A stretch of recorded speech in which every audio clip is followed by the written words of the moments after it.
Poštovani slušatelji, pozdravljam vas s najnovijim brojem Hrvatskoga glasnika u ruci i danas ću vas upoznati sa sadržajem vašega jednika. Tko se krije iza brojki, ljudi i lica, sudbine? Dječak i djevojčica nađeni ispod ruševina kojima nakon 3 dana daju vodu života. Daleko su oni od nas i naše tople i sigurne sobe. Mi se spremamo za balove, žuljaju nas nove cipele, pričamo svoju priču koja je tek nama važna, a otac rukama kopa ruševine kako bi pronašao svoje dijete. Zveckanje oružjem ne prestaje ni tad, žele se osvojiti prostori i proširiti utjecaji, uzeti ono što je ostalo živo u ruševinama. Jahači apokalipse jašu već tisućljećima, bez humanosti i ljudskosti, kojih je u našoj civilizaciji tako malo, jer razrušeni domovi i leševi nisu naši. I tako ide priča još od knjige Postanka, ka zemlja bijaše pusta i prazna, a tama se prostirala nad bezdanom. Više u tjednom komentaru iz pera vaše urednice.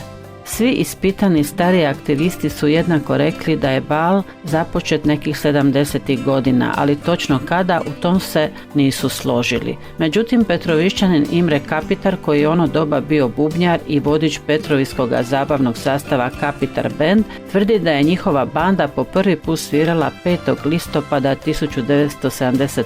godine u selu Buču, a naredno ljeto na prvom hrvatskom balu u Sambotelu. Više u komentaru tjedna naslova o fundamentu sambotelskog bala. Nagrada Justitia Regnorum Fundamentum dodijeljena je Državnom vijeću narodnosti, a ujedno i zajednici narodnosnih pedagoga. Prisika je jedno od najmanjih naselja u Gradišću, ali koliko je uspješna seoska samouprava u pisanju natječaja pokazuju investicije koje su ostvarene 2022. godine. U sklopu programa Erasmus na odsjeku za hrvatski jezik i književnost Filozofskog fakulteta Sveučilišta u Pečuhu redovito gostuju profesori s odsjeka za hrvatski jezik i književnost Filozofskog fakulteta Sveučilišta Josipa Jurija Strossmayera u Osijeku. U više navrata predavanje imao je profesor dr. Goran Rem, redoviti profesor u trajnom zvanju na osječkoj kroatistici, koji je gost našeg tjednog intervjua. Održana je sjednica Hrvatske samouprave Bačko-Kiškunske županije, očekuje se ista potpora kao i lani. Skroman je to proračun za 2023. godinu.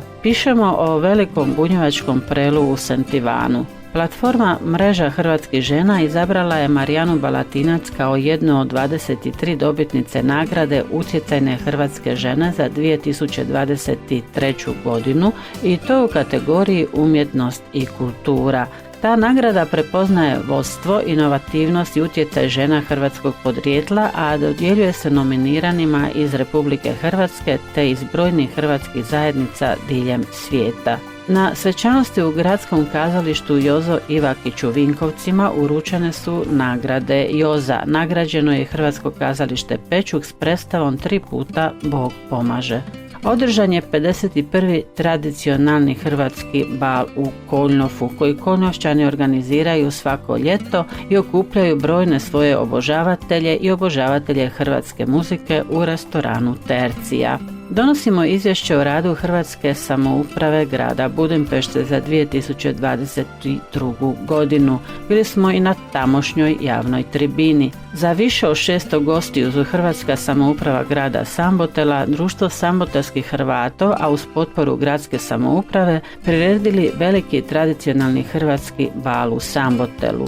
U organizaciji Hrvatskog kulturnog i sportskog centra Josip Gujaš Đuretin održan je 7. Hrvatski gastronomski kulturni festival Hrvatska svinjokolja u Podravini. Na kolinsko natjecanje i druženje prijavilo se 10 deseteročlanih ekipa koje su od ranih jutarnjih sati marno prikazivale kako je nekada izgledala svinjokolja.